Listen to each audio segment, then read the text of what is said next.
Welcome to the Outer Realm with Michelle DeRoche and Amelia Pisano.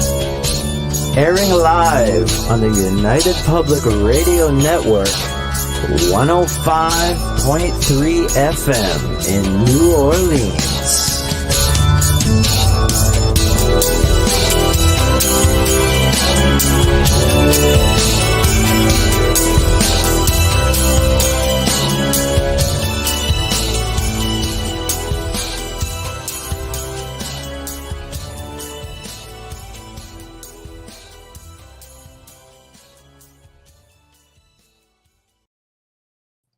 Good evening, everyone. Welcome to the Wednesday night segment of the Outer Realm. We're broadcasting live on the United Public Radio Network, UFO Paranormal Radio Network, 105.3 and 107.7 FM from the beautiful city of New Orleans.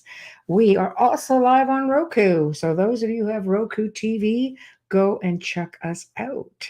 Anyway, we're fully sponsored by the amazing people over at Folgers Coffee who've been part of our journey since literally day one. So big thank you, Folgers. We appreciate you so very much. Also, big thank you to Dr. Snick, the sonic surgeon, who is the voice behind the intro and outro here at the Outer Realm. So big thank you to him. Go check him out on pretty much every music platform that plays, great stuff. You'll find he's got amazing stuff. If you are into, of course, Halloween, horror, sci-fi, dark wave, electronic music. But he is award-winning, so you know his stuff's going to be great. Anyway, also big thank you to Steve McGinnis, the artist behind our banners and logos. And he can be found on Facebook and Instagram. And he's always got some great stuff. And I've actually bought some of his pieces. So that says a lot because I'm very particular.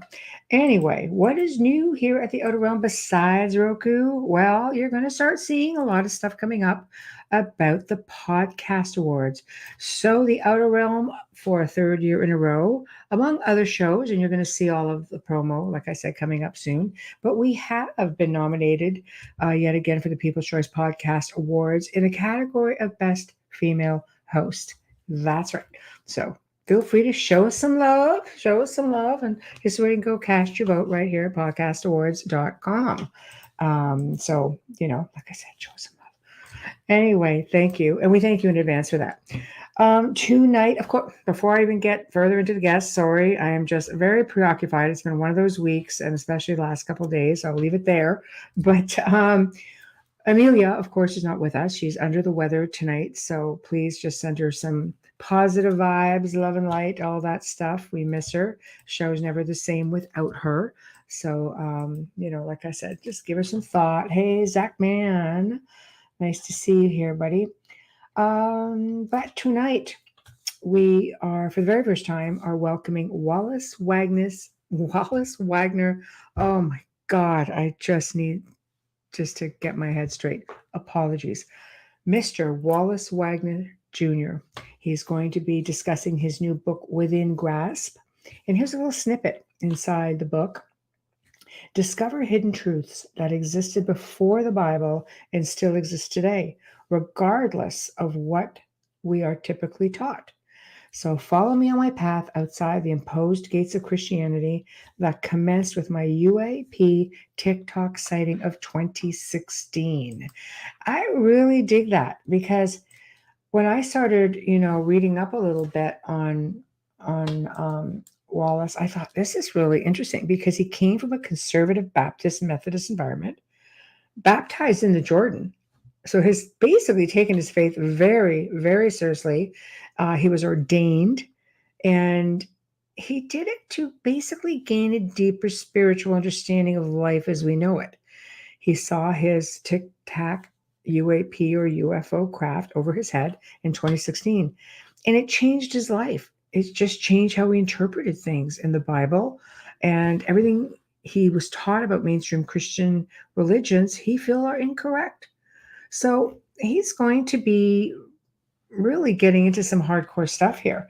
And he's it's not the first book he's written about this. He's got another book called Crossing the Crevice. And I know that Michael Carter really gave him a fantastic review. So, it's not like this is just something, that we have somebody coming on here and just saying, oh, hey, I'm in disagreement with this. I think people need to realize that sometimes having these sightings or these experiences are really deep, really deep. And we're going to find out just how Wallace, how it changed his perspective on things. So here we go. And again, hi, Dana. Hello, hello, hello. Nice to see you. Positive vibes for Amelia. I'm hoping, I don't think she'll be watching. She's got a really severe migraine, but, always in our thoughts, of course. So without further ado, people, Wallace, hello. Hello. Nice to see you. It's nice to meet you and see you as well, Thank Michelle. you. Thank you. I've really been looking to this. I know Amelia is under the weather and she's just like, God. Oh, no. I know. Why does this go? Oh, that was to be with a great on show night, she says, you know. But oh hey Kenny. But it's fascinating just reading your snippets that you've sent me. It's like I was explaining to people, it's very profound because I mean, I'm also an experiencer and a contactee, and I feel as though, hey, Mark, I feel as though everybody handles the experience differently. For me, I embraced it and started having recollections of childhood contact and experiences.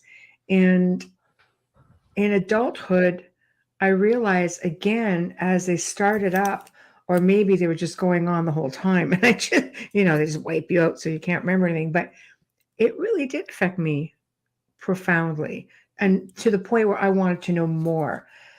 But you're a little bit of a different case because hey Brian, you come from a really different upbringing. So why don't we start with humble beginnings and we can go from there and we'll let you take it away.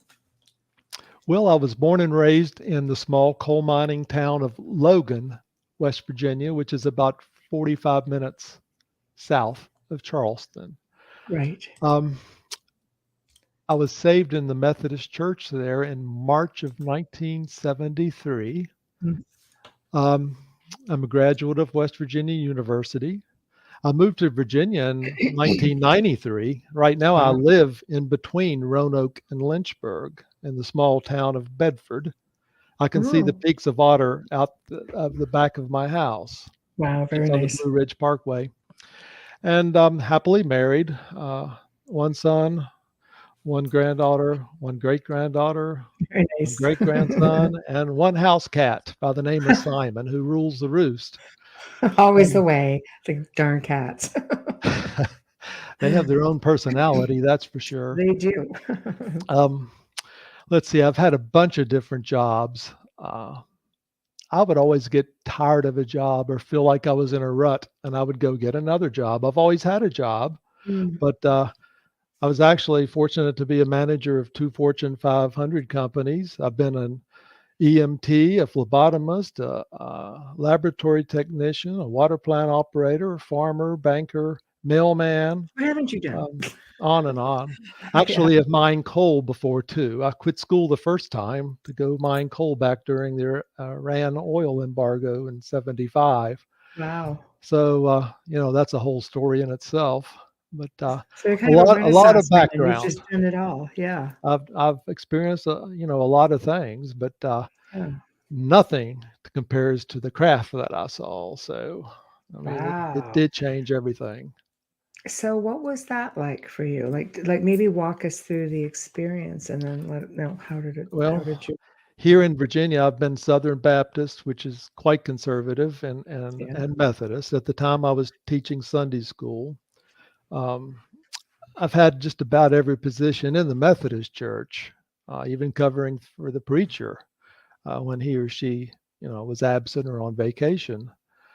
And at the time I was teaching Sunday school and I was a mailman. I had just made a delivery. And something or somebody had me stop out in the front of the ladies' yard, which is something I seldom do because you're always in a hurry, and look up. And right over my head was what we now call the white Tic-Tac. And a representative picture of that is on the cover of both of my books. Right. I got to see it for about 3 seconds. Right.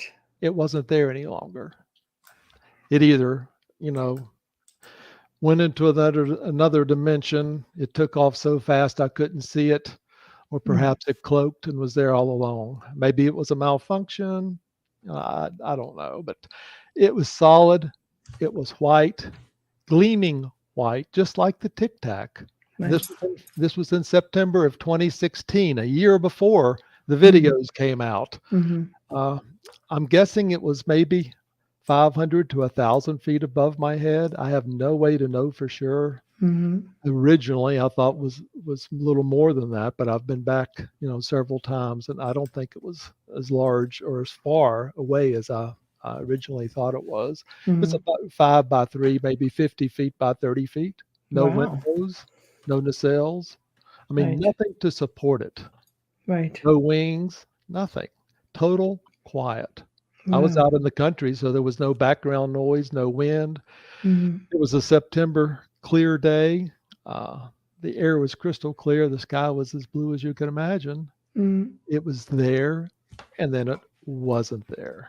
So wow. So that's I guess would leave you asking a lot of questions without a doubt. it went around in my mind, of course, that I really see it. Did they want me to see it? Right. Who is they? Is they us or is it them? I mean, was it a malfunction? Did they know that I was going to write a book? Did they want to see how I would react? Did they want all these questions? Or did they want me to write a book? Yeah. You know, maybe they're testing society to see how they can handle this for something in the future. I mean, all this stuff goes through your mind. Right. Then this was before the Tic-Tac videos came out, so you had to be kind of careful who you mentioned that to. Not since 2016, the topic is a lot more palatable for a lot more people, so it's okay to talk about it now. I agree with you. I think now is the time. You know, you're coming forward with all this information. It's definitely more accepted. And of course, ever since, you know, the military and the government came out and said, yes, disclosure, tell us everything. We're like, really? You know, I mean, let's face it, everybody's got one of these now. You know, it's a little bit difficult to hide the fact that, you know, things are in the skies, they're being witnessed, people having experiences. But I think you nailed it. Is it us? Is it them? Well, I can accept either way. Yeah. Well, yeah, I mean, technology here would be like, what? But there's still something, you know, I like the whole mystery of thinking that there's another race of beings that are sharing space with us or trying to connect with us as well. But they've been here all along. Yeah. We've never been alone. No, I believe Not that. Day one. I mean, these gods, which was basically misinterpreted technology, they didn't fall from the sky. They came in crafts to every continent and every culture throughout history. Yes. Yes. And the God we're trying to make the big God of everything was basically the God of the Levant or of the Canaanites. So, you know, we can go down that road if you wish. Oh, absolutely. Feel free. This is about the book. This is about your beliefs. This is what I find interesting because I've researched all that stuff for ages as to, you know, the Old Testament, the gods, where do they come from? You see it in definitely plural, by the way. Yes. There is no the God of the Bible. Multiple gods. See, that is very profound coming from someone of such a staunch and deep faith. Well, I want to watch what I say, but I no longer really subscribe to the Old Testament God. You won't be. I subscribe to the New Testament God, which is completely that's different from the Old Testament God. Okay, I see. That's interesting. God murders. The Old Testament God is jealous. The Old Testament God uses everyone else to do his bidding for him. The Old Testament God flies in a craft, walks on the land, and on and on. The God in the New Testament is really defined by the God, spirit, light and love, with love in spades. Right. And for me, God is everywhere all the time. And the Old Testament God was not everywhere all the time. I mean, he did not even know where Moses was to kill him, and Wasn't he like had to the knock on the original God of door. the Old Testament married Well, besides that's that? a very good question. There's a very well, let's say there's some varied opinions out there. Quite possibly he was. The old God of the Old Yeah. Testament, Yahweh, Hmm. quite possibly had Asherah as his Yeah. consort. Wherever Uh-huh. he went with a female. Oh. Now, think about this for a minute. Yeah. Uh-oh. I Let's do that. mean, it starts off in Genesis. I mean, uh, Mm, God said, "Let us make mankind in our image." mm, It's not let me make mankind in my image. So true. it's plural. Yeah. It's Elohim. Elohim is Hmm. plural. It's plural. Elohim was in the Old Testament over 2,000 times. It's in there zero Yeah. now. Yeah. Zero. Removed because it did not fit the narrative of the early church. Right. Early church wanted one God, Hmm. had to be male. You had to come to church to learn about this God. You had to accept Jesus Christ as your Lord and Savior. You had to be born again. You had to make a public confession. You had to repent of your sins. All that, be baptized. Mm, You have this one life to live, and you live in heaven eternally, walking on streets of gold, mm. when it's all over. And I believed that for 40 some years. Right. I mean, from about age 17 up to maybe age 60. Hmm. I don't believe it anymore. Wow. And I know you know Reverend Michael Carter, Oh, very wise. A really my dear mentor. friend. My He mentor. is. Oh, He he is is. he is wonderful. He is. Um, as a result of me writing my first book, Crossing the Crevice, I actually got to sit down with him, and we had a very long chat Right. over some good cognac, I must say. Yeah. Of But course, in style. oh yeah, but he is the real deal, Hmm. and he basically told me that I am on a path. Hmm. Having seen the craft, I'm on a path now. Right. And that has turned out to be so true that I have left the gates of Western Christianity. Wow. And I don't want to offend anybody. I mean, that Right. is not my place in society. My Right. place is maybe to plant some seeds and just Hmm. to share what I've found out. I mean, Right. I have gone beyond the gates and I'm not going back. The Kool-Aid is no longer, I tasteful for like me. So that. Not drinking I did any not more put stinking Jim Kool-Aid. Jones either, That's but I'm just saying the Kool-Aid is no longer, right. tasteful for me. Right. Right. When you step outside those gates, you realize you're on a path, a Yeah. spiritual path of growth, and it's freedom in spades. It's Yes. truths. And they Yeah. don't come all at once. They come in bits and pieces, and you Hmm. proceed down this path at your own pace, Hmm. and you're learning as you go. And Mm. for me, I've not seen the end of the path. And I have picked up, answers even before I've had the questions to attach them to. It's really been quite liberating. One of Right. the first things, Michelle, was I really learned how to meditate. And that's Right. something that you really aren't taught to do in church or Sunday school. Hmm. Um, had a conversation earlier today, and it's almost like when you pray, you're uploading information, to the cosmos.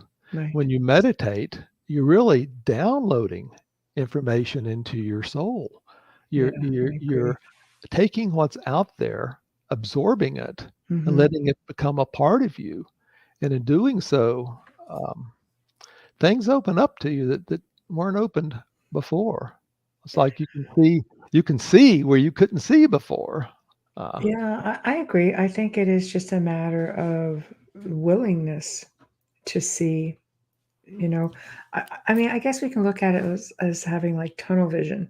And all of a sudden, we can have this wide peripheral. It's like, wait a minute, there's more. Yeah. I think it's a wonderful experience. The experience of awakening, to me, is a form of evolution for ourselves. Like, how far can we go? And it's Oh, just we're going to frightening. go farther than Jesus. I mean, those are his own words in the second part of John 14. We'll do Yes, miracles and works even greater than he did. right, Well, listen, that he's either a liar or right. he's referring to a later incarnation for us or a later time. I don't Yes. know anybody Mm-hmm. that has done works greater than Jesus. I Right. know of a few people, including Paul and Peter, that maybe brought, Dorcas or Mm-hmm. Uterus back to life, but Mm-hmm. and Peter took the step out of the boat onto the water and actually utilized levitation for a second or two before he panicked. And Right. but I don't know anybody that has done things greater. I don't know anybody that's turned water Yeah. into wine. And Jesus was not a liar. I'm a Jesus freak. Right. Right. I am totally into Jesus, but So, who do you think? Can I ask you this? Who sure. do you think Jesus was? Because I have people who've said, no, he was an alien. I have people who say, what are you, nuts? I mean, there's so many different perspectives. It's I am not a fascinating to believer of me. the Trinity. So I have a big problem with the Trinity. So I'm not Oh, even okay. going there.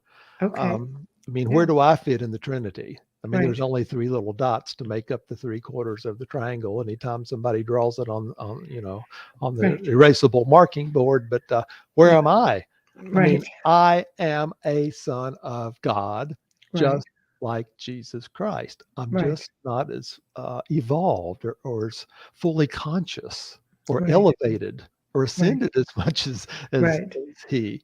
Right. Um, um, to get back to your question, though, Yeah. there are those that would say that Jesus is God, and a part of me wants to go along with that because he is so full of love and goodness, and that's how I envision my Yes. God. That's one of Yes. the attributes in the New Testament. Right. But I have a question. If he is God, Mm. and God is supposed to be omni everything, I Mm-hmm. mean, that's what I've been taught for 40 years. Mm-hmm. How does God go to God in the first part of John 14? I tell you, I go to the Father. Mm-hmm.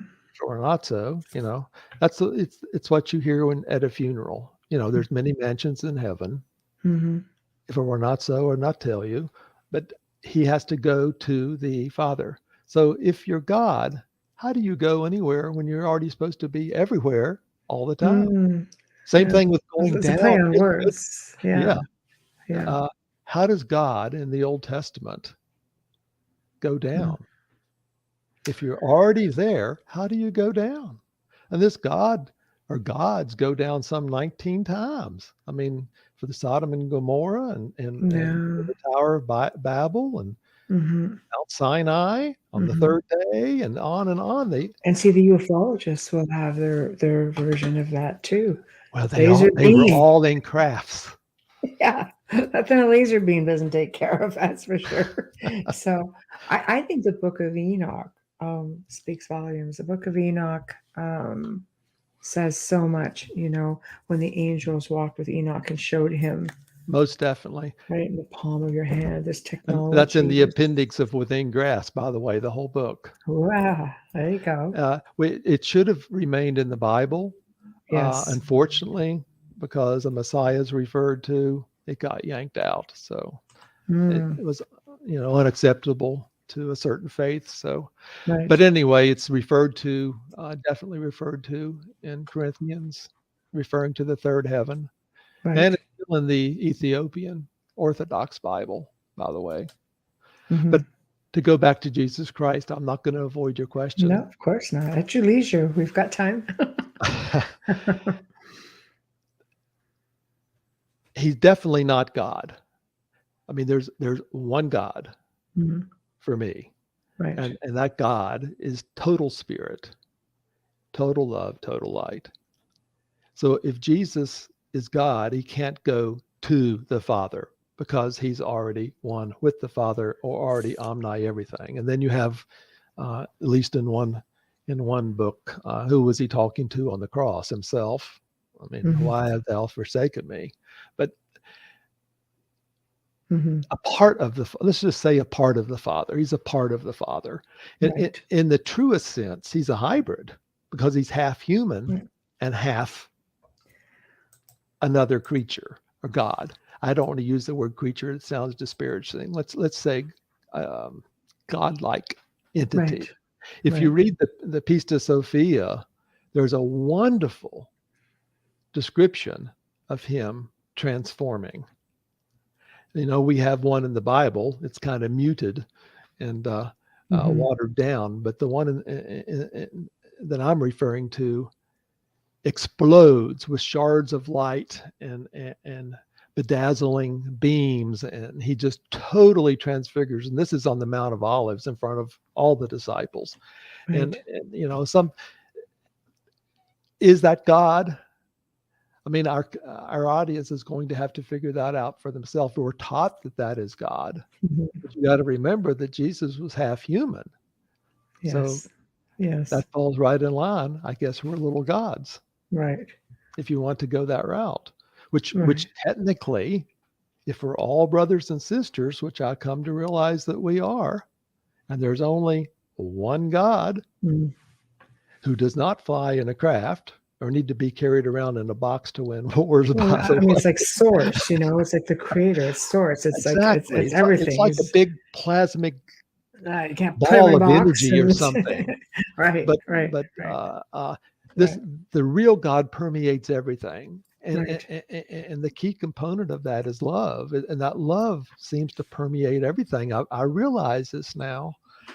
But this Jesus had to go to, you know, his Father, because his Father wasn't here. They were both here on a visitation. And that's played out in the Assumption of Moses, another book that was left out of the Bible. Visitation entails being here for a short period of time, and then you're off to another place. And of course, the Jewish faith, based upon the Zohar and the Talmud and certain rabbis, kind of sort of know that this God that they've been successful in having us believe is the God, is actually over 18,000 different planets. Yes, 18,000. And this is just one of those planets. It's true.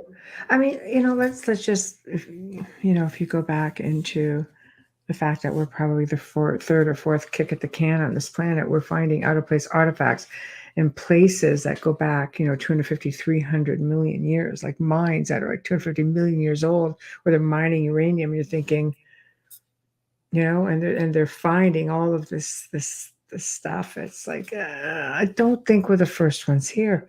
We're not. As you say, there's been multiple generations, to use that word, on this planet. We're just the current one. Right. And what are your thoughts on, let's say, whoever was in the Tic-Tac? Let's just say we're dealing with, you know, an extraterrestrial race, or maybe they're terrestrial and they're just bopping back and forth. I mean, it's believed they're in the oceans. It's believed they're in the mountains, the volcanoes. There's the sky, underground. I mean, and they've been here since day one. I mean, even Josephus wrote about them. So let's put it this way. All these gods, and we're still here. Only one God that I know of came to kill, or had that on his, you know, repertoire. And that was the God of the Old Testament. Tens of thousands of people were killed. And they were killed on their own land. They weren't indoctrinated or put into jail or moved to other lands. We're talking women and children too. Everybody, just clear out. But other gods, most of the other gods came to teach us, just like Jesus did. I look at Jesus as a teacher and a mentor and a brother. And of course, you can, you know, say a healer too, but the first thing he did was teach us. And I believe he really came here to teach us, to try to elevate us. And a lot of it went over the disciples' heads. And was he Paul got a little bit of it. Okay, do you want me to? Jesus I say Christ bite. was partially extraterrestrial because his home is Curious. elsewhere. Yeah. How's Well, that? that would make sense. He comes from not of, only half of, Terra, which is the planet, right? So I guess in a way, yeah, he is. I only ask because, a lot of the miracles that he performed, all of this knowledge, and he's supposed to be all knowing. But I mean, the son usually of a god is a demigod. Huh? So it's a curiosity. It really is. It's a curiosity because so many people view him. I mean, he's viewed as all of this, but just from different perspectives. To me, is I always like to ask because some people should be just, oh no, like they don't get past the fact that, well, a lot of these miracles, like we know how to do this, or extraterrestrial beings know how to do this, and well, it comes from somewhere. That knowledge, just that he was taught somehow, this knowledge was given to him. Well, he's substantially older than you and I. Yes. And of course, one of the truths you realize is that time does not exist. Right. Time is a human construct. We need That's to get right. that out in the open. That's right. And we live eternally. Right. So when you die, of course, you don't die. Yeah. It's a almost seamless transition back to the spiritual state, which actually is our home. I'm Right. fully convinced of that. Right. And that's possibly the realm where Jesus is, but he's multiple levels, and it's okay to use that word because Enoch did, Right. above us. And Right. and what he has, did here and who he is, that's really in our future. Mm. And I believe your question merits, contemplation.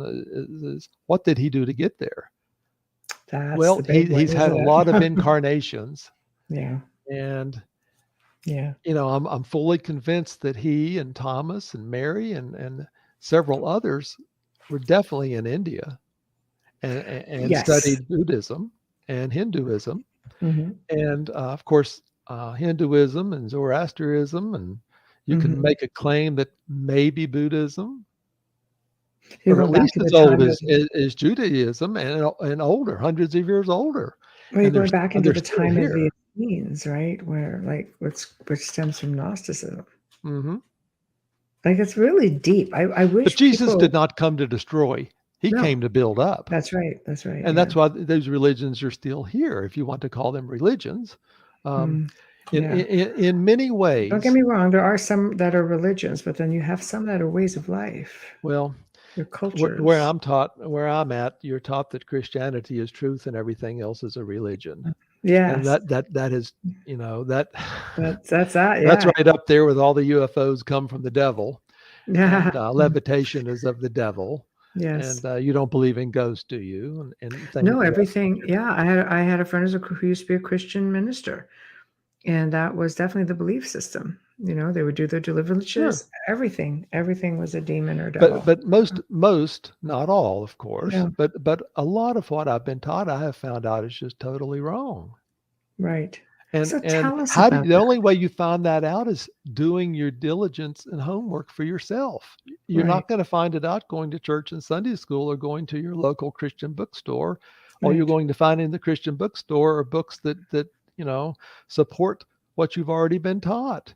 You're not Yes. going to What find can do. books on reincarnation or on Yeah, vibration or on frequency or hmm things of that nature. Uh, uh, right. Developing your soul and hmm things like that. Dimensions and multiverses and they, Well, listen, after I saw the craft, one of the first things I did when I wrote Crossing the Crevice is, and the craft was a catalyst for me. You see, I had read Erich von Daniken's Chariots of the God back in oh, 70, it's profound. which was a book Yeah. way ahead of its time, but it was the Yes. first book I Yes. ever read I could not put down.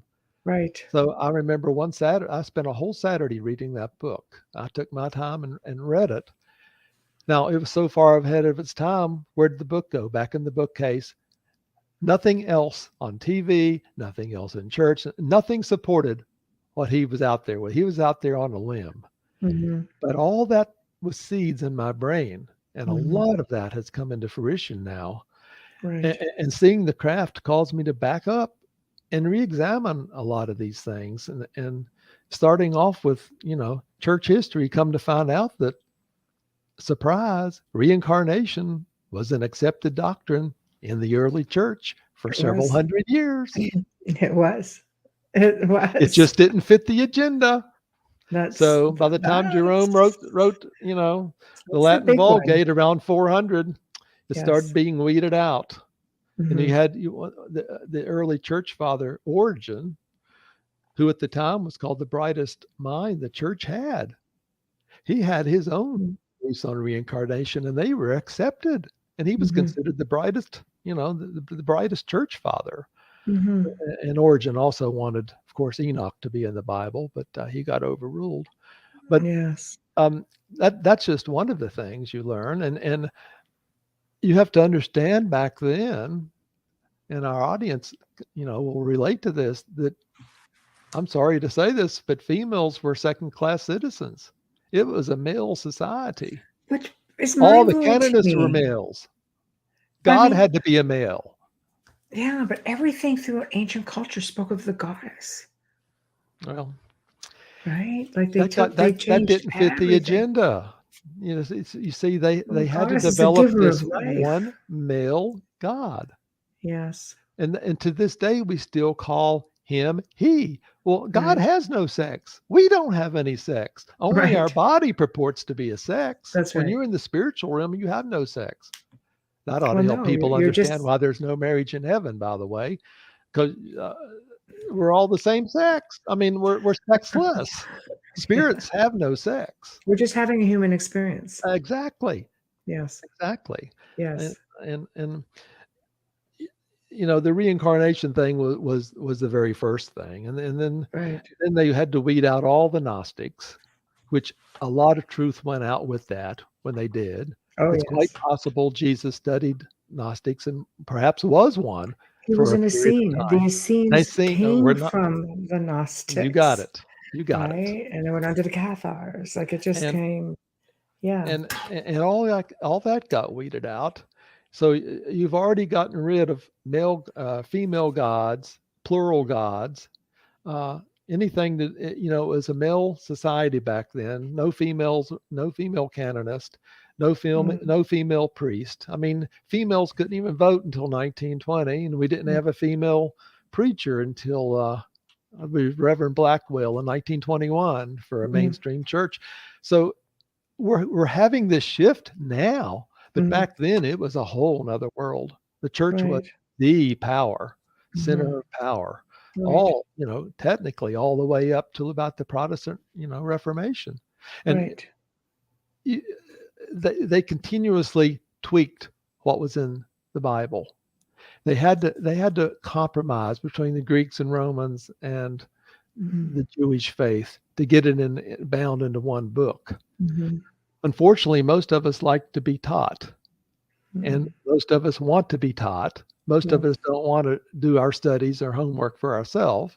Right. And there's so many conflictions Yes. and stuff that just doesn't make any sense. We just stick our head in the sand and pretend it's not there. Uh, Right. You're we not have wrong. to But carve the that's with Bible. life, though. That's with life. That's with everything. It's We have to easier carve the to, Bible. they don't like change, though, Wallace. I think we as a people, I think it's hard for people to accept change, and that would have It been to is. It accept is. change. It's scary. It can be so exciting. I think it's perspective. Yes, it's scary, but oh God, regret would be terrible. But But the more you change, the more you can accept change. yes, yes, exactly. And change, Um, you can learn to be a good thing. mhm, It's like learning to eat new foods. It's a new experiences. yes, yes. Just put the fear aside. Here's a quick question for you. Hello, Gord Thomas. Thank you for joining us. So many people joining in. Thank you, Tina, Roger, and Faye. They're awesome, aren't they? So big thank you to everybody. So will there be a second coming of Christ? That's interesting. Well, let's tackle that. Would you like to have an answer? Absolutely. Yes, I believe there will, but it might not be the way we've been taught. For me, and it's funny, I was discussing this earlier today. When the planet gets in such bad shape that it's basically no longer habitable, and you remember the phrase, "Those who make it to the end, the same shall be saved." I believe it. I believe, in all honesty, that Christ will return with thousands of his angels, chariots, crafts, however you want to mention it, and they're picking us up and moving us to another planet where there's no oceans and new heavens. That's my take. Yeah, it's a big one. That goes hand in hand with Paul in the twinkling of the eye. We will be up in the clouds with who he construed as God, and we will be taken to another planet. And at that point, we may or may not be elevated a step. By that, I mean maybe we're going to a place where we've ascended a notch. Right. Maybe not everybody's going to get picked up. Maybe there'll be people left behind. I guess that would be like a rapture. The thing is, and I've heard so many preachers absolutely give conflicting information on this. It's a one-time event. Christ returns one time. It's a singular event. It's mentioned 17 times, always singular. He doesn't come back in the clouds. He doesn't come back at the beginning of the tribulation. He doesn't come back in the middle. He doesn't come back before God's wrath. He comes back at the end. And we are picked up and taken to a new planet. And in my personal take is that we're all picked up. There will be others who disagree with that, and that's fine. Not everybody's going to agree with, wouldn't that be with everything I say. But like a rapture, right? So yeah, it is a rapture. Anything that's picked up is a rapture. That's the word rapture was actually in the original Latin Vulgate, but it's one of the words that got taken out. Right. But we will be taken up. And when do you think that will happen? There's no way to know that for sure. I mean, even the original disciples thought it would be in their lifetime. Right. We have signs and we have wonders like we have been told we would have. Right. We're seeing things in the sky now we didn't see before. Of course, as you held up your cell phone, that's one of the reasons. It's okay to talk about these crafts when we didn't before. Right. We have crop circles on the earth now that are still an enigma, regardless of what been taught. Right.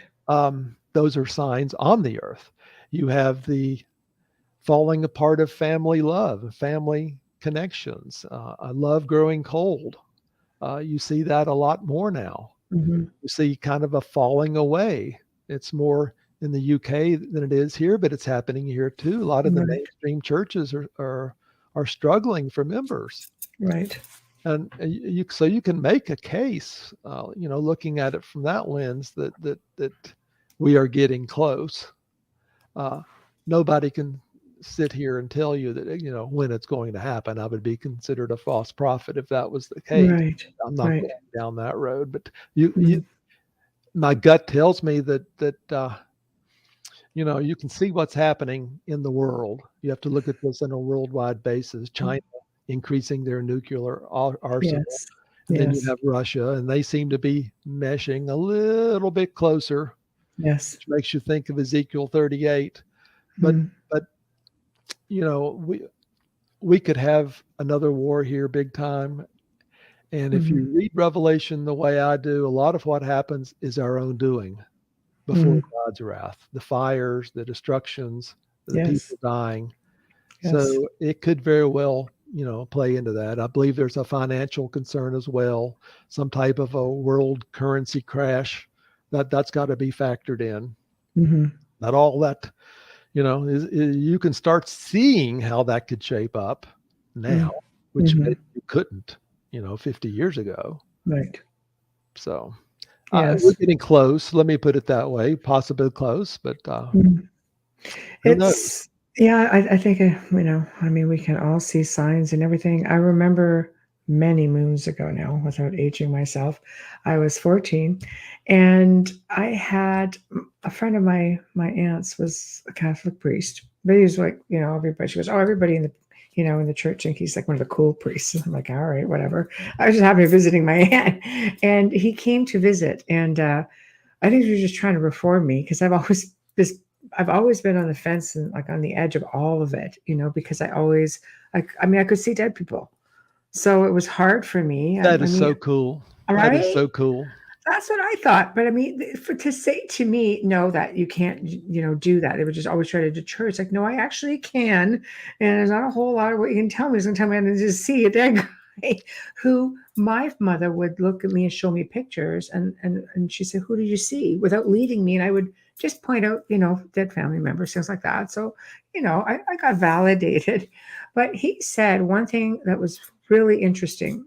And it talked a lot about end times and things that he was taught in seminary and things like that. And he did mention one thing that as we near the time, there would be a huge movement that would lead people to believe in extraterrestrials and planetary shifts and all of this stuff. So now I think, okay, what did they just teach you that in seminary? Because they know what's going to happen. Cosmic awakening. Yeah. But he made it look like you can't veer away from God because all these people are going to be in trouble because they're going to believe in aliens and everything else where they should believe in God. And it never left my mind because I had extraterrestrial experiences too. I was 7 years old, Mm. and just watching. I grew up north. I mean, there were clear skies. I just watched all this stuff all the time. I'm thinking, pretty sure it's up there. So it was really difficult for me as a kid growing up because my aunt's very cool friend. But yeah. So that's it. So Chris says there's a great battle going on. Satan rules the world, but the war has already been won by the blood of Christ. There we go. So you basically have had a lot of time to think about this since you had your sighting and Read a do you lot too. read a lot. Yeah, well, it leads you down a path, doesn't it? You Oh just yeah. you just can't know enough, and you can't know it fast enough. You just want to know everything.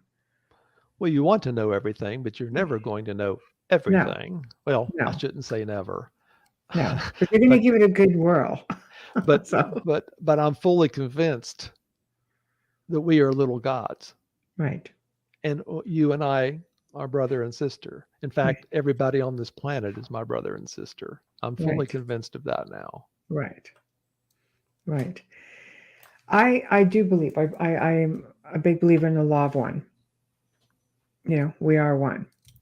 Um, We are an active, integral part of the universe. right, And that's how we connect through our brain and our brain waves with right, prayer and meditation. right. So do you think we need to work into a place where we can embrace our abilities and learn to, because I mean most extraterrestrial communicate telepathically, so we need how to maybe open up our telepathic abilities and our psychic Where's the abilities. teachers? Yeah. I mean, Jesus, I really believe that's a lot of the stuff that he taught. Yes. Peter got a little bit of it, Right. uh, uh, uh, but Right. and I think Thomas got some of it. But Mm-hmm. Right. we've there has to be more than this one little life, because Right. we are eternal spiritual beings, and our Yeah. purpose here right now, honestly, believe Michelle, is to learn how to love each other. Love is the key. Mm, Love is what permeates the universe, and we're all connected. We're all different, but we're all connected, and we're all brothers and sisters. So we need to learn the strengths and weaknesses of our brothers and sisters, and they Mhm. can learn our strengths and weaknesses. And together we can build each other up. The object's not to tear each other down. It's to build each other up. Which we've seen, without getting into specifics and annoying the YouTube gods, um, but the last probably 2 or 3 years have really been a test to our human resilience as to how we have treated each other. Lots of division, lots of anger, lots of pain, lots of, this is the time to be alive where, like, what is this, a test? We're failing miserably. According to Dr. Barry Downing, the earth is a terrible testing place. Yes. So you question is it a test? Yeah, I'm wondering. Uh, That was a lot to go quite through. possibly it is. Yeah. We were I believe tested on that's many, many levels. biblical as well. And Barry Downing's interview is in Within Grasp. He was the first, preacher to publicly declare that there were UFOs in the Bible. And that goes back to the late 60s. Absolutely. Oh my gosh, yes, it's there. It's Oh, it's absolutely there. everywhere. Look at the old artwork. I got a lot of that in my first book. Right? Look at the crucifixion of Christ with initial crafts above. That's just one example. Yeah, they've been with us all along. Yeah. All along. And we're still here. That's the key Yeah. point. We're still Right. here. Right. We weren't some of the Hittites and all that that got, Yeah. blindsided. Right. So, there must be some type of an agreement or something, possibly with Truman or Eisenhower, that they're not to directly interfere. That's quite possible. Mhm. And it may be some type of prime directive. Who knows that you can't interfere, but maybe they're afraid to interfere because we're so ruthless with atom bombs or hydrogen bombs or killing each other. We have no respect for our brothers and sisters. Isn't that when we started getting more of an extraterrestrial or UFO presence? That first bomb just put a ripple effect through all these dimensions. And like, that's hey, when all wait the a minute, craft what's started going on showing up. planet number whatever, right? Well, actually, we do damage some way to the universe when that happens. It disrupts things. And we started having exactly. It might make a little tear in the dimensions. Yeah. But we started having all these crafts appear, and they're very prevalent all through the 50s. You're exactly correct. Yes. And these crafts did more than appear. I mean, you can look at Malmstrom Air Force Base. They had physical effects, switches on and off, and missiles disabled, and you name it. I mean, do you think it shifted us, Wallace, somehow to a different reality? Because there's so much talk about that. Do you think we did that to ourselves? Yeah, possibly. Right. I think our reality is changing, and it seems to be changing faster, not slower. No, I agree with you. Yeah. 50 years ago, we could not talk about this stuff. We would be considered, wackos. And I would be very cautious on who I even mentioned that I saw a craft to. But, even our choir director at church had seen a craft here in the same county I live in, almost at the same time I saw mine. So we had stuff to talk about. But, very quietly. Lots of people have seen crafts now, including presidents. Yes. Well, let's talk so they're not all from us because they go back, as I said, to antiquity. So now maybe some are us, and some may be from our future. I mean, look at Rendlesham Forest. What happened there? The sergeant was downloaded with binary information. The craft was from the year 8000 and something, and it's here now. So I think that's a big one. I think we have to give consideration to the fact that it's all in the history. It's in the petroglyphs. It's in ancient structures. Exactly. It's in tombs. Who would have had time to make those petroglyphs when you're worried about having food for supper, right, heat, and security? Right. And that was a seminal point in those people's lives Hmm. to do that. And they wanted us to know what they saw, much like what I'm doing, right now on your program. I want Right. people to know what I saw and how it affected me. Right. Right. I was so And ingrained in what I thought I knew, right. and it's just pulled the rug out from Well, it's underneath. an awakening, right? Like it's like, Sure, whoa, sure. whoa, it's mind The blowing. light has come on. Yeah. Yeah. I think had we not been so conditioned to go against the grain and accept it the way the ancients accepted it, the way our ancestors accepted it. We've been taught to fear it. They didn't fear it. They emulated it. They built monuments to all of it. Like, you just have to go in and look at the star maps that the ancients have done. I mean, they were all aware of it. They were all enlightened by it. And yet we come into, and I'm going to segue into this whole other thing with you. It, we are conditioned to fear everything. So let's Especially talk. things we don't know. Oh, especially that, because they don't want you delving into it. So let's talk about hidden secret governments, shadow governments, things like that. Why do you think they like? Why do you think they just don't want us to know anything? Like, we're the only little blip in history, where we're not allowed to know this stuff. We're allowed to now because they're trying to scare us. That's what I believe. Well, I think you're asking, several questions at Pick one. once. Yeah. We'll catch up. We'll catch up.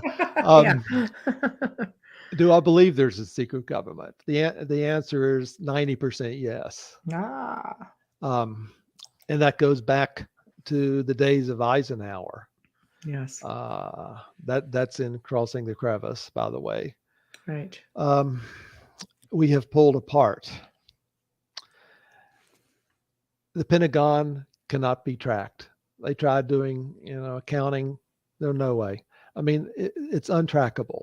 Trillions have gone into black budgets. That's without doubt.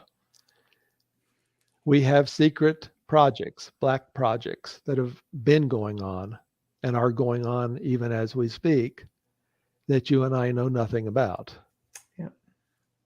Typically, these black projects are decades ahead of what we're allowed to know now.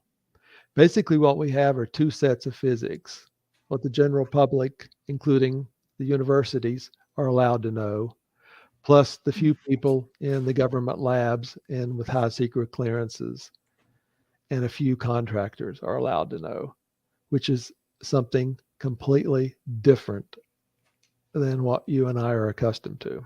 Mm. There's a part of me, Michelle, that says this is being withheld from us for our own good. Really? Why? Because we're in a capitalist society. Mm.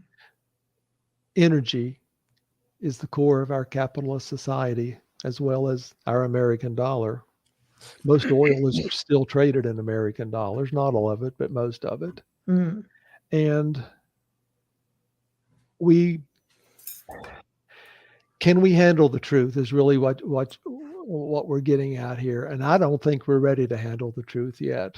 Mm. There's still too many people with blinders on. Mm-hmm. If we had free energy overnight, the economy would collapse. And it's all about saving our economy and our way of life. Mm-hmm. If we had free energy, Well, Tesla found all of that. It's all been kept from free us. electricity, Mhm. conquered gravity, on and on. Who would go to work the next day? The shelves would be empty at Walmart and at Foodland. There wouldn't be any reason to go to work. Our society would fall apart. People would panic. Right. So they want to get all their money out of the bank. There would be a run on the banks like you have never seen. So they would have to shut down. There would be a freeze on the banks, a freeze on anybody getting money out. That's Right. where it would start. Right. Okay, the world would be in chaos because the exchange rates for everything would be in chaos. It would Right. spread around the world.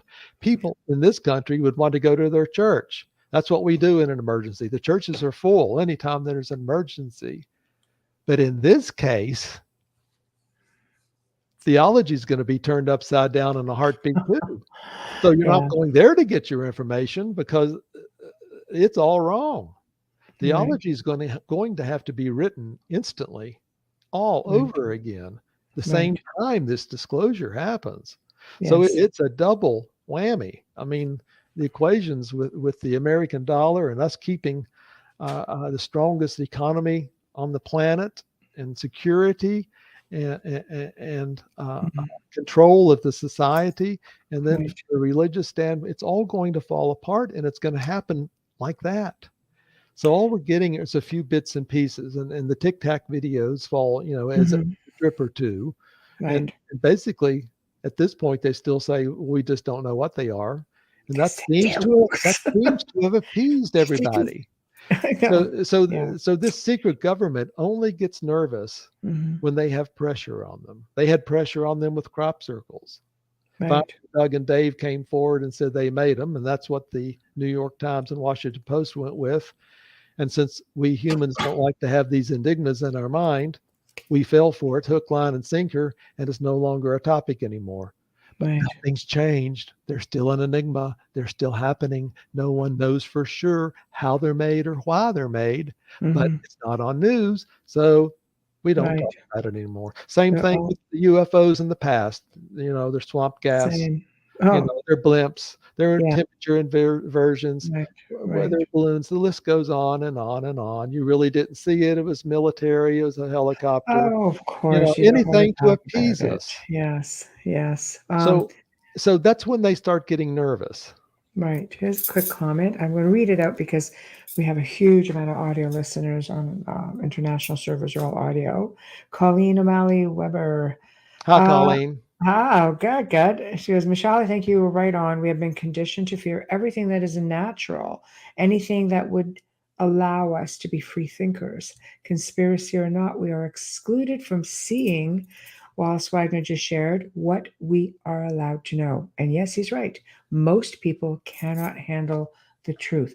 I think this is important just to realize that people, not all people, can handle the truth. I think we've experienced a lot of that. We've been so divided over the last 2 or 3 years. I mean, there's who knows what the truth is, but you got this side saying it's this, you got this side saying it's this. It's like whatever it Well, I know is, what the truth is not. Let me put it we, that way. yeah, we're caught in the middle. We have to exist within the boundary of whatever the truth may be, but we still can't turn on each other.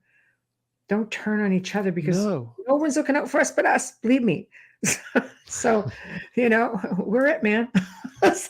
We're all in this together. Exactly. We need to adopt some type of Yeah.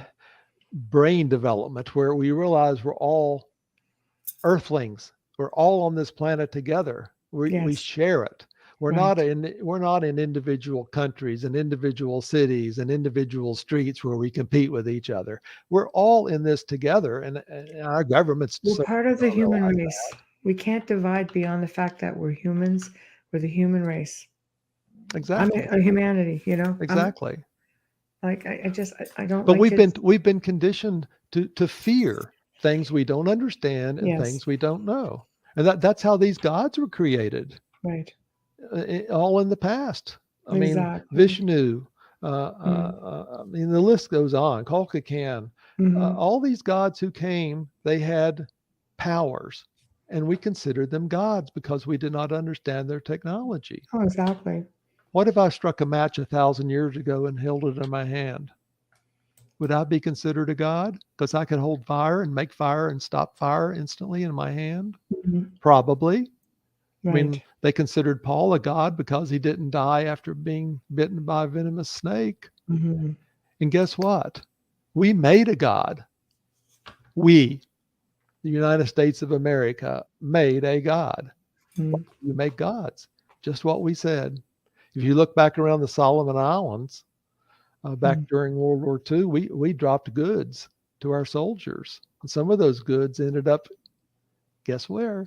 In the Aborigines, on New Guinea, and places like that. And they had no idea what was going on in the outside world. All they Right. knew is they heard a noise and saw this winged object in the Yes. sky, dropped down candy bars and chocolates and cookies and cigarettes for them.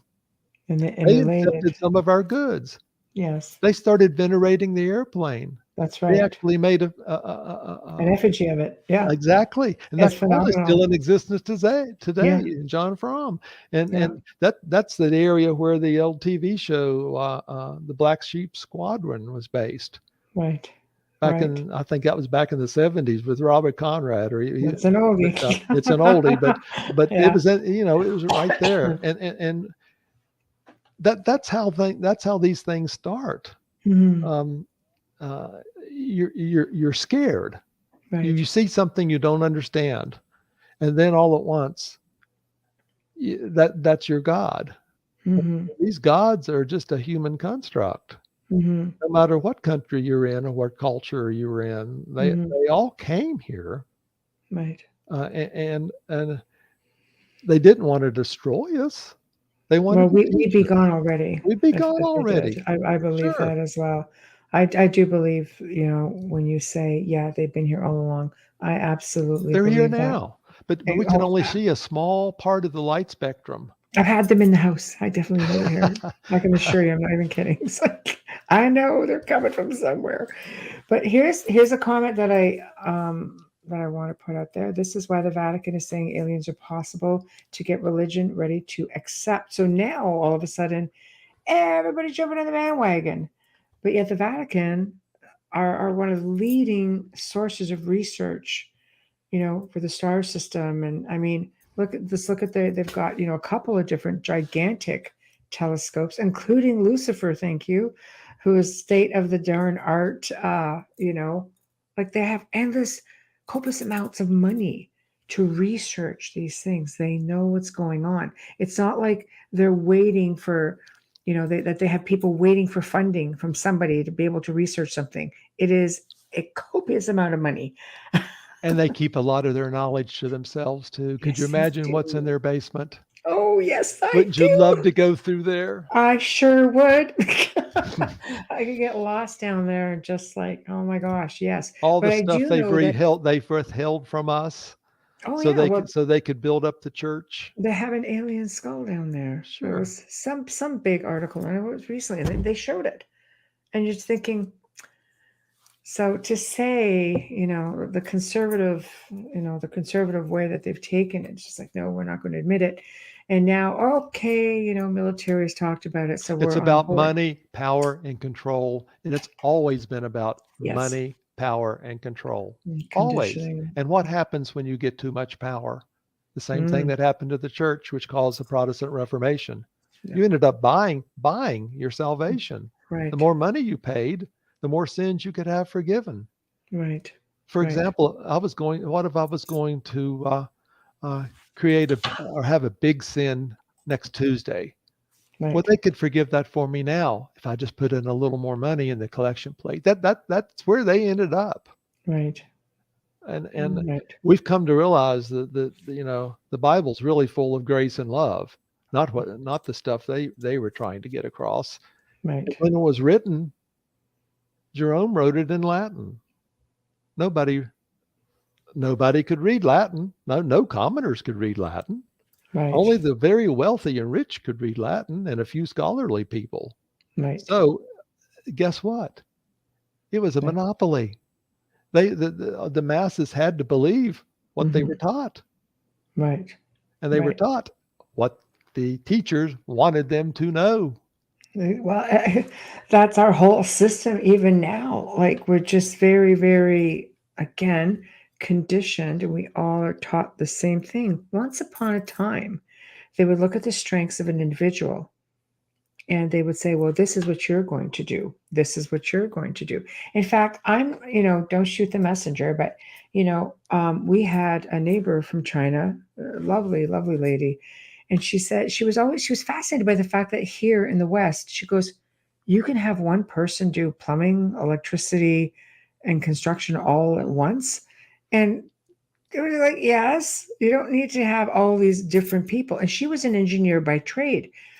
And she goes, no, in China, one person only does plumbing. One person only does this or this. They would take the strength and they would say, okay, this is what you're going to do. And she gave us an example. She said, I started out as an engineer. They decided this is what I would be. And then I decided to get into importing.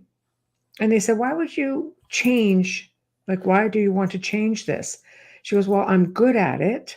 And showed them the books, of course. And they're like, wow. So exporting rather. And they're like, okay, now you're an exporter. You're not an engineer anymore. She goes, I was not allowed to do both. They would look at my strength and felt, oh, you do better at this. We'll want to encourage this. And children in China are even taught to meditate very early on. And you look at the big sensation of TikTok. The whole world loves TikTok. Here in the West, people are obsessed with TikTok. Do you know in China, like the youth, the people they're limited to how much of it they can take so they don't feed that addiction. So I don't know. Are we doing things a little bit backwards here to keep us so preoccupied that we're failing to see the obvious? You make a good point. And I would probably fall in line with exactly what you said. We are in a closed loop system here in this country. I don't know what else to say other than that. Right.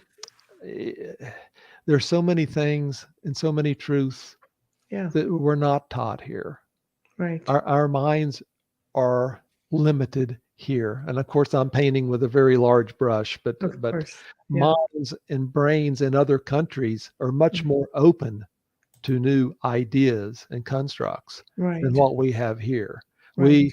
We, as relating to what we've already mentioned, we're very comfortable in our very small zone. Right. And I use the analogy in within grasp of a pond, with lily pads.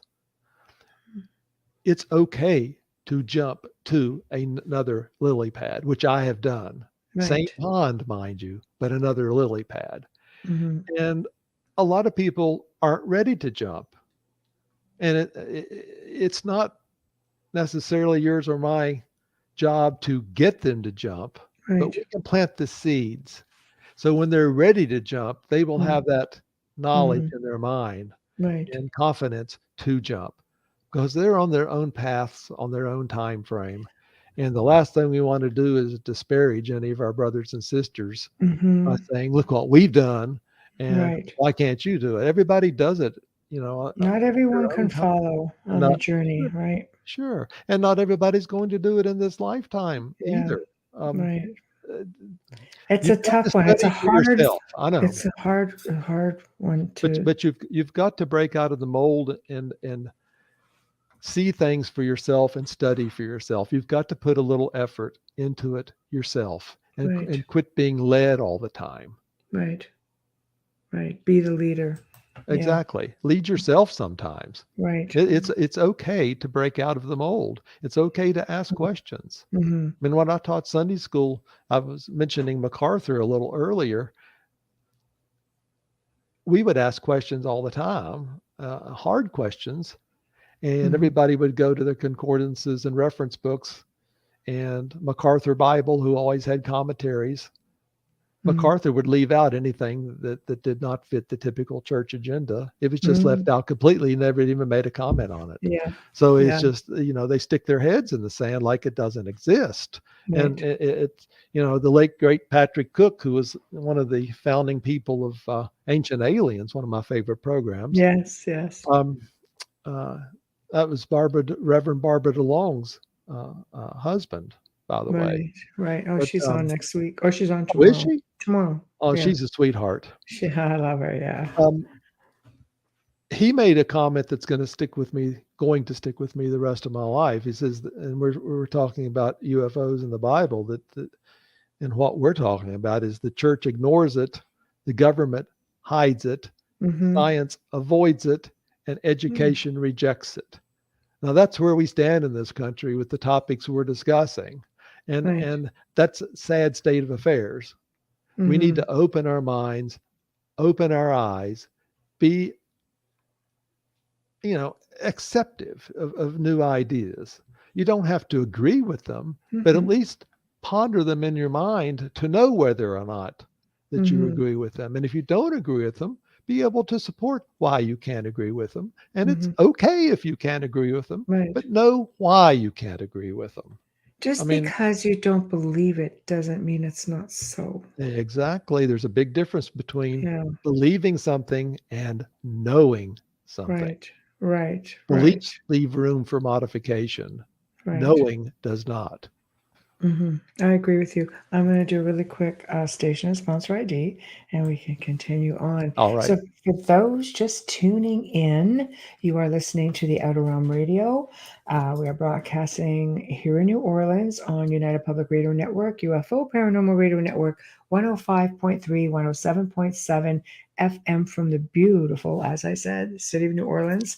And we are also on Roku. So, those of you guys who are on Roku, check us out and watch us from the comfort of your living room or your boudoir, wherever you choose to be. We are fully sponsored by the amazing people over at Folgers Coffee. And Folgers, we're so grateful for you. You've been with us since day one, and that's a lot of days. And it would not be the same without you. So, you speaking of amazing journeys, right there, there's a great journey. Also, Dr. Justin Snicker, award-winning composer, who's basically behind the voice and the music for the intro and the outro that you hear on the Outer Realm. Steve McGinnis, the artist behind of all our banners and logos, and just does phenomenal stuff. So check him out on Facebook and Instagram. We are sitting here having a parlay with Wallace Wagner Jr., and what a talk it is. So we're going to get right back to that. And while we're doing that, I'm going to put up his book so you guys can find the book on Amazon. Check it out. And we're talking about it tonight. We're talking about a heck of a lot more than that tonight as well. But I'm thinking everything we're talking about is just giving little snippets as to what this amazing book is just filled with. Because right at the bottom, the Gospel of Thomas, the Book of Enoch, see right there, those two first lines are enough to excite me anyway. So And all the proceeds of that book, by the way, are going to the Society of St. Andrew, which is a Ooh, local group here in this county that feed the hungry. They glean fields, feed wow. the hungry. So I'm not making any Wow. money off the book. Wow. That's wonderful. But Talk the about book paying has it some forward. very that's one of the things I do. Jesus, clothed the poor and fed the hungry, and that's kind of my place in society now. But Right. one of the things I realize, but Within Grasp has some really neat interviews in it. The gist of the book is really interviews. Of course, my Tell us take on about who it. God is, but Yeah. Dr. Barry Downing is in there. Reverend Michael Carter is in there, Ah, and his sightings and his miraculous healing. Reverend yes. Barbara DeLong is in there, Very nice. and her shared death experience, which is quite remarkable, and Right. her video she's done with the stones in the United States that hardly get mentioned. I know. Go figure that, right? I know, I know. I know. We're crazy in this country in a lot of respects. If it's not, in the New York Times or the Washington Post, it's really not news. And Right. and we anything that's an enigma, we want that out of our brain. So we're looking for the government to give us an answer, and we normally take the answer, whatever it is they give us, and we go with it, whether it's right or wrong. And That's you can apply conditioning. that to so many. Well, that's exactly correct. Conditioning again, And we're being good little lambs in our good little flock. Yes, yes. And we're keeping society together so we have a strong dollar and everybody's happy. Right. There's food on the shelves. Hmm. So do you think that we're being primed for false flags, I attacks, mentioned false fear? flags. Yeah, yeah. Um, Possibly. That's Mm. the best way I can answer Ugh. that. I can't give Just you a concrete answer, right. but I have bandied that about in my brain quite a bit. Right, Right. Uh, Because know, everything seems to be fear-based. well, There's so first much of all, I fear. know we're already out there. Yes. Let's back up a few steps. Yes. A firm believer in Ben Rich. Right. Bless his heart. He passed in 93, I believe. Right. He used to run the Lockheed Skunk Works, which is well hidden, really right, almost downtown LA, I believe. But all the work they did was basically secret. From, Yes. I guess his crowning glory was the SR-71 Blackbird. But Mm. before he died, he made several comments. One, I think our audience really needs to know, if they haven't heard this already, is that he said this: we've already taken ET home. There was a mistake in the equation. We've already been out there. We've got the mistake fixed, and we've taken ET home. You just can't make that up. That's pretty Now, intense. that was in 93. That's 30 years ago. Right. Right. And Yeah. you know, you get glimpses of the TR-3B and crafts that we may have now that defy gravity. We've had all these secret government things going on underground in our laboratories. I'm fully convinced we already have free energy. My camera just fell a little bit. Sorry. Uh-oh. And fix that. There we go. I didn't know that it'd show my messy office. Nah, that's hardly. You haven't seen mine. I thought I'd have a fake background. Right. But, I think we're out there. I think we have a lot of this technology now. A lot of it, they have to keep secret, so they've gone underground with it while they're developing it. I'm a firm believer in Bob Lazar, and we have a lot of this stuff now. The question is, how do you intermingle it with our universities and with our contractors and with our businesses in bits and pieces to where we ease into this new set of physics? The thing is, the new sets of physics is so different and so far out there that I think they're really struggling with that. I mean, you can say that we had fiber optics in the circuit board, solid state circuit boards, as a result of downcrafts, which we probably did. Reverse engineering. Reverse engineering. And that was worked into our society. But the next things to be worked in is going to be free energy or anti-gravity and traveling fast out into space, faster than what rocket power is, and telepathy, teleportation, things of that nature with the brain. Right. Which brings up a good point. I put Dr. Paul H. Smith in my book too, founding member of Project Stargate, who was there all through it. Right. He was the fellow who saw the USS Cole days in advance, exactly what happened to it days in advance using remote viewing. Wow. And that's in the book, as well as a lot of questions I ask, as well as a pretty good glimpse into the Mormon faith, as he is Mormon.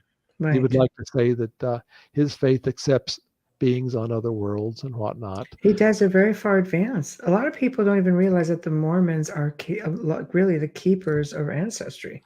Well, I tell you what, around here they're considered a cult, but they're not a cult with me. Right. Yeah. So. I look like there's a lot worse places out there that are more cult-like than the Mormons, believe me. So. No, they're not a cult. No. Many good Mormons. Yes. And yes. I fall in line with many of their beliefs, quite honestly. Yes. Right. And they were very advanced. They're very advanced thinkers. And they're open to ideas too. Yes. Their minds tend to be, watch what I say, a little more open than your typical Southern Christians. So no, absolutely. So my place in life now is to plant seeds, to try to get, just to let people know what's happened to me. Right. And it's been a foundational shift. It's interesting to me because you've had one experience Hmm. and it changed your life. It only took one. See? Yeah. This is Now, it what may not have changed as fast if I had not, yeah. read Chariots of the God, Oh, yeah, 40 years profound book. previous, but Yes. I did. So Right. that was still up here. Yes. But based on what I had been taught in Mhm. Sunday school and church, and you hear Right. in homilies and sermons and Mhm. certain books that you read, it just none of it made sense anymore. Right. So, do your own homework. You'll realize that throughout the Bible, uh, Mhm. uh, Psalm 68, Judges 5, Revelation 4, uh, Zechariah 6, uh, Ezekiel. Ezekiel is a Crafts big are one. everywhere. I Yes. mean, Daniel, Yes. Gabriel flew in swiftly. Even Gabriel flew. He just didn't fly or fall from the sky. In Right. chapter 9, he flew in swiftly that time. Mhm. And crafts are everywhere. I'll tell you a little something else. I use Zechariah 6 a lot because that's where they connect these chariots, as which we know as crafts without a doubt. I Right. mean, Yeah. That was a vehicle of their time. Elisha in Kings, Yeah. and cloaked crafts in Kings with Elisha. Um, Ezekiel's wheel. exactly. Yeah. Uh, we have these crafts everywhere, Mhm. and even John in Revelation, this was passed over so many times in chapter 4. We're told he sees a door open in heaven, and Mhm. we don't have any sermons on that. We just keep reading, Mhm. but this voice comes out of the door. How do you Mhm. see a door open in heaven? What if it's literal? And then the voice says, come up here. Yes. Yes. He goes up. And then what Yes. happens? He's Yeah. flown around the heavens, and we get the description of the constellation of Mercury and Venus and Mhm. the woman giving birth and whatnot. Mhm. It's a craft. The same thing that happened with Paul on the Damascus Road. Mhm. Here's this light up in the sky, and this Yeah. voice always comes from up in the sky, Mhm. telling Paul. And the same Right. thing with the shepherds at the night Jesus was born. The Mhm. glory shone down around them like a flashlight in a perfect circle. The Mhm. voice comes out of the craft, Right. talking to them. Don't be afraid, and Right. bring you good news and whatnot. But Right. the word glory is an interesting word to look at. The Greek word is doxa. The Hebrew word is kabod, or sometimes hadar. It's really a bedazzling brilliance. It's a Mhm. focused beam of light, which is Right. even hard to look at. Right. So I know there's a picture that you've seen before of a craft in the sky, and I put this in Crossing the Crevice with four beams of light coming down. Yes. Those are glories. It was a glory that came down around Paul, a glory that came down around the shepherds. Right. Anytime the light comes down from the sky, that's a glory. Mhm. Which we're taught that, oh, that's pertaining to God. He's so powerful and so full of energy and whatnot. That's his radiance, and Right. Right. hogwash, poppycock. Right. It's a focused beam of light. And you sing Silent Night. In the second verse, these glories stream from heaven afar in verse 2. Mm. Never knew what that was before. Glories stream from heaven. Bingo. It's just what we're talking about. Mhm. It's coming from a craft, glories. Right. Right. So it's a lot of it's just wordplay. Well, it is. Well, you see, Yeah. he Hebrews, and they only had about 7,500 words in their entire language. Yeah. You compare that to what, 171,000 or so in our language? Yeah. 171,000. Mhm. Many, many, many words you have to look at to Mhm. see exactly what it means. And Right. spirit is one of those words. Right. I mean, spirit, without a doubt, sometimes refers to a craft. Here's a Right. prime example again in Revelation 4. John doesn't go up in spirit. And this Mhm. is in every translation, by the way. He Right. goes up into the Spirit. Mhm. The Spirit. Right. And Zechariah 6, the chariots coming from the two brass mountains are called spirits or Right. angels. So spirits sometimes can be a craft. Mhm. That's my entire point. How do you see a spirit which is basically invisible? How do you see the Spirit of God descending for Christ baptism? Right. We see. Yeah, I mean, exactly. these things open up to Exactly. you now, and Yes. I want to give a kudo to a book if I can. Absolutely. There's so many Bibles out there now. Yes. Yes. The Yes. King James is now my least favorite. Oh. Here's an example. Jehovah's mentioned 7 times in the King James. Jehovah, Yahweh, same Mm. being. Okay. No mention at all of Asherah.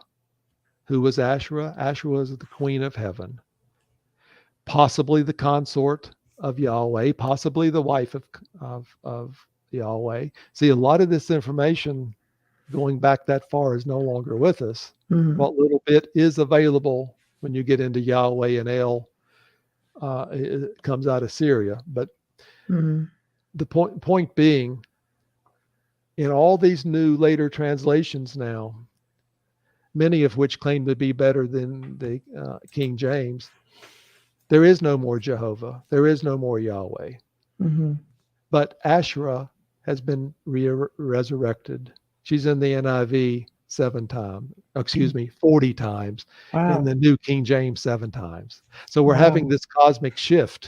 Females now are gaining Back to the goddess presence, even in the Bible. Goddesses, Yes. you got it. Yes. But Yes. here's a good book for our listeners and watchers out there. Highly recommend the Koine Greek for the New Testament, Mm. original Greek. 20 years in the making. A lot of things in here read differently than what's made it into our Bible. And even this book says John goes up into the Spirit. Right. And um, it's been an eye awakening for me just to have that new Bible, because it resonates with me. Right. I just say that. Right. If you read between the lines a little more, it really plays into reincarnation too. Right. Right. So basically, would you tell people don't fear having experience sort of experience? Like No, open your. I think if you open your mind to it, I mean, we've been taught to fear. People have been taught to fear, so they're don't running fear. around You have frantic. nothing to fear. Fear only comes from the dark side. I Right. did not say the devil. I just said the Yeah, dark the side. dark side, of course. Yeah. Yeah. Right. Put that out of your mind. Yeah. I've been asked the question before. Well, if we're on this path, Mhm. and Jesus is several levels or multiple levels above us in consciousness and power and Mhm. development, when will we be like Jesus? Or when will we be greater than Jesus? And I've come to the conclusion that I mean, I do have an answer, and I believe it's when we reach the point where we don't have any negative thoughts enter our brain, that Oh, we're it's a able to hard one. keep them out, and nothing Mhm. negative, non-edifying come out of our mouth. Mhm. That would be a manifestation of pure heart and Mhm. a clean mind, and all of us, you know, have work to do, some more than others, and I'm probably the Yeah. worst of the worst when it comes to that. But Right. uh, uh, we there's nothing to fear. Let me put it that way. The universe is full of love. When Mhm. you die, you're going to be treated with respect, and you're treated with love. Right. So the cool thing is, and we're getting off on a lot of different topics. I love it. I I've love done just going with it. a lot of reading on near-death experiences and shared death experiences and what happens when you Yes. die, as well as Yes. soul development. Yes. Everybody has a guide. That's not taught. Uh, Right. the realm I grew up in. But the Right. reality is we all have guides. And when we reach, the spiritual realm, it's a one-on-one session with your guide pretty much, and you have friends in that spiritual realm, all pretty much on the same level as you're on as Right. far as development goes. And you all are sharing experiences back and forth. But when Right. you're in that spiritual realm, you will be able to experience physically, emotionally, from the recipient standpoint, everything you've said, thought, or done. Now think about that for a minute. You're talking about really learning something instead of somebody Mhm. telling you did this. You're going to physically know it from their standpoint. Right. And that is real training. Right. And that begs the question, is that biblical? Well, it is. Everything you say, everything you do is recorded. It's all shouted from the housetops. Right. There's no secrets down here. None. Right. So Yes. so we're constantly being watched. You can say we have watchers in the sky, which is biblical too. Right. The sky is full of entities. We just can't see them, Hmm. and we are being watched. Right. Right. I I tend to agree with you, and it's there's just so many things we need to fear. Man is what we need to fear. I think extraterrestrials are the last things we need to put any sort of fear into. I have more people who have been on this show, and we get millions of listeners every night. Most of their experiences have been good. And then you have some who have had really, terrifying experiences. You're talking about, Abductions and contact and things like that. But I and do these know, people ask who has the right, and they say they have the right to yeah, do what they're doing. yeah, Now, I who know. gave them that right? Was that part of our secret government that says you can only take so many or do so many? And Yes. in doing that, you stay off, or out of the public eye for Mm-hmm. everybody else. Mm-hmm. Exactly. Exactly. Bartering. I think that a lot of the most horrific things happen. I do believe that it's more of a man instigated thing.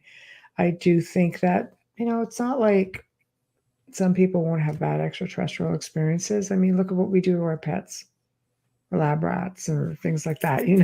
So I think if they're trying to help somebody with their health and they've got to do certain things, I think I mean, there's tons of stories of people being healed. Preston Dennett comes on the show. He's this dear friend.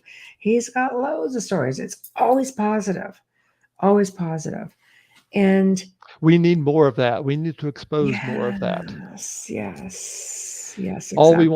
we want to do is watch a scary movie and let that, become part of our reality and make all that stuff scary. Yes, So we're afraid of it.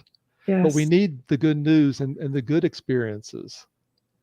yes. I agree. And Michael's got it right here. Love is the answer. He's totally correct. Michael is Yeah. totally correct. Yes. That is our And primary reason for even being here, is to learn how to love. We're yeah. not even ready to be cosmic, members of the universe yet. We're Well, looking at to blow people up or destroy things. mhm. That's not it, guys. No, but I think we get misled as well. I mean, there's this whole other movement with exopolitics.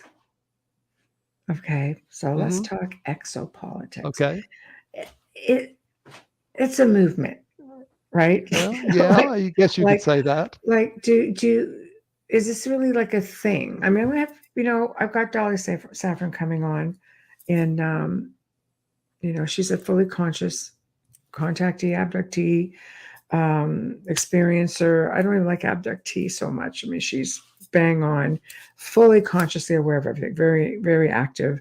And she's going to be talking a little bit about exopolitics. So I'm trying to get everybody's take as we go along. What is your take on exopolitics? Is this a thing? Do we have a space fleet? Are there things up there we should know? It's like, Well, if you believe Corey Good and some people like that, yes, we do. And if Corey you, Good just came out and said I made it all up. oh, did he? He I did. did not know that. I almost fell over. I'm like, what? Say it isn't Well, so. then what about the fella? What about the fella? Now, his name escapes me, from England, that spied into some of our systems, that showed that we already had a space fleet. Who I'm talking about, and, I know the name exactly. I escapes see me. his face like right here. I'm Yes, to the yes. point where I forget more than I can remember. But what's his Yeah. first name? Michael? I can't remember. But I'm totally like brain I know tooting we're right now out with it. there. Yeah. I know we're out there. So if you want to say we have a Right. space fleet already, Right. possibly, most Right. possibly, probably. Right. Yes. I mean, Now, I you did know, not that's know that about Corey Good. I haven't it seen was him. just I haven't seen anything that he said it was lately. all over the place for a while there. So I don't know if it's just something that somebody's trying to, make up, or is it just, but I mean, it was just like, I made it up. I was like, but I mean, I don't know. Is a guy threatened? I'd be saying I made it up too if you have your family threatened. There's Well, just a lot of things. sometimes it's fishy on how that all happens. 100%. Maybe he was convinced that he should say he made it all up. Maybe. I like that. He I was don't know. convinced. Exactly. Maybe he was Well, I mean, convinced. now look what happened to William Colby and Phil Snyder and people like Yes. that. Yes. Yes. Forrestal. Yes. Exactly. Sometimes you can get too close to the nucleus, and it's like peeling an onion back. You never Right. quite get to the middle. Yes. It's a curiosity because there's so many things surfacing. I think we have to be very diligent, very careful as to what information we're all taking in, because information overload it'll instill fear, it'll put you down the wrong path. It's so important to choose the path and really focus on it, because it can be really fantastic experience. For me to be reawoken to it, I look for crafts. I live in an area where crafts, or light anomalies or whatever the case may be, you know, they're pretty abundant. Now, whether they're ours or theirs, whole other thing, but they're definitely out there. I get a lot of ET experiences. I truly believe they're dimensional. I truly But believe they can they just, could very well be yeah, dimensional. maybe, I mean, there's definitely, in my world, let me qualify that, yes, definitely different dimensions. yes. I mean, we're only in this one. Uh, Mhm. and it's like the craft I saw. It could have, gone into another dimension right there in front of me, and I just not know, uh, Right, what happened, except that it disappeared to my eyes. right, right. I agree. I agree. I think it's been a really awesome conversation. We've sort of got all over the place, but it was just so off the cuff. It's so interesting. And I just love bouncing, ideas around. And I know our listeners really get into it as well. Well, you can get a lot more specific by reading my couple of books. Absolutely. Well, I've got, I keep popping this one up, but maybe if you have a copy of your other one, if you'd like to put it up, please feel free to do that. Let me put this up. Wow, there it is. It was originally written in full color, 8.5 by 11, with a lot of Right. the pictograms and old pictures in it that show crafts in the sky. Wow. The Wow. first book I wrote was me coming to grasp with my new reality. So it's much more scientific. I spent a lot more time on it than what Right. I did within grasp. Within grasp is where I've gone since writing Crossing the Crevice. I've left some of that behind, and have gotten, a lot more spiritual and a lot less religious. And this has Right. happened in the last 3 years. Right. So things are still changing for me. Mhm. I have not seen the end of the path. I'm still open to new ideas, further Mhm. new ideas, and Mhm. I am not going back inside the gates. I can let our listeners know that. What I have found since being outside the gate resonates with me in ways that I could not have imagined before. Right. And I know it's truth now. And where do you hope to go from here? I mean, can you go any higher? I mean, it seems like you've really, Well, there's no teachers around here, and there's no yeah, church I can go to per se. I'm yeah, ecumenical now. I go to, I wake up Sunday and decide even if I'm going to a church, and then what church am I going to? And uh, right. I'm all churches now if I go. And Yes, the problem I'm having when I go is that I'm afraid I'm quenching the spirit for my brothers and sisters, because a lot of the stuff that's being said, I mean, even in the Apostles' Creed, Jesus being God's only Son, and a lot of the stuff that's mentioned, I can't accept anymore. So I'm sitting there saying that's hogwash. So am I quenching the spirit from my brothers and sisters? That's the last thing I want to do. I mean, that's right, the very last thing. I don't want to force my beliefs on anybody. right. But I try to sit there, and I sit in the back now. I no longer sing in the choir.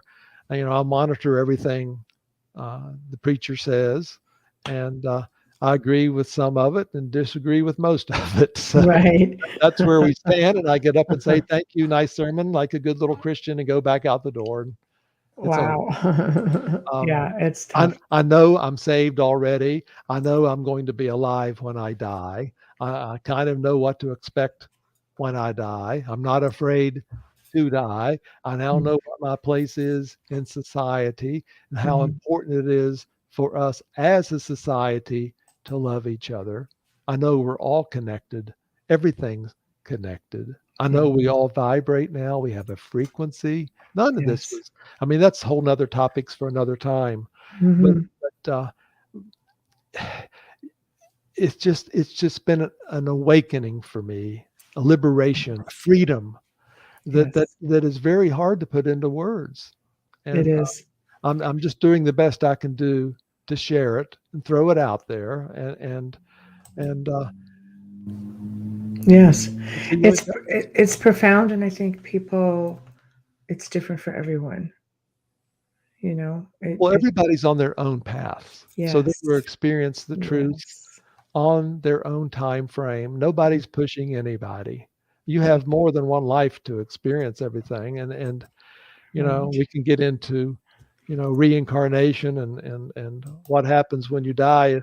That's a whole nother story too. But Right. eventually, and time doesn't exist. That's a whole nother story in itself. There Exactly. is no Yeah. time. Right. It's Time man-made. time is a human construct. Right. Um, Right. we live eternally, and it was George Mhm. Washington who originally said the finite can never understand the Right. infinite. And Right. Michael Carter uses that a lot He does. now, and it rings so true. Yes. But we are eternal beings.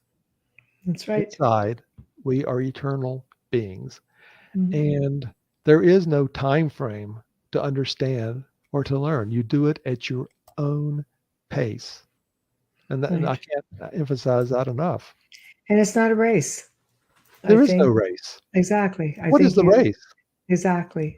Only we're taught, in the Christian church, you have this one life.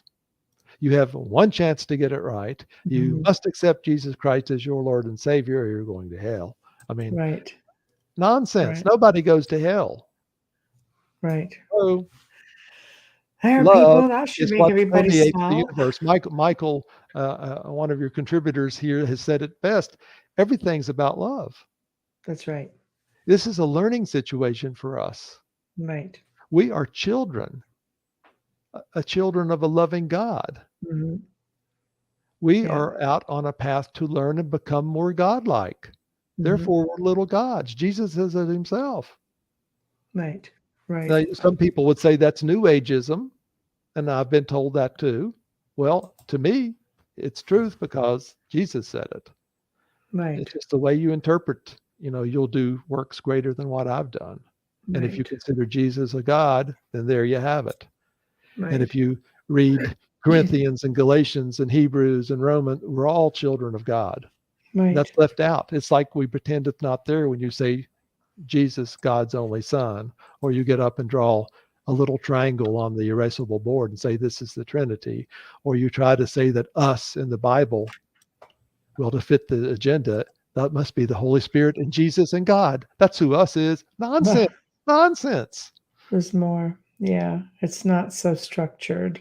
No. I love it. I love I love that you've had this amazing experience because it leads you to such bigger paths.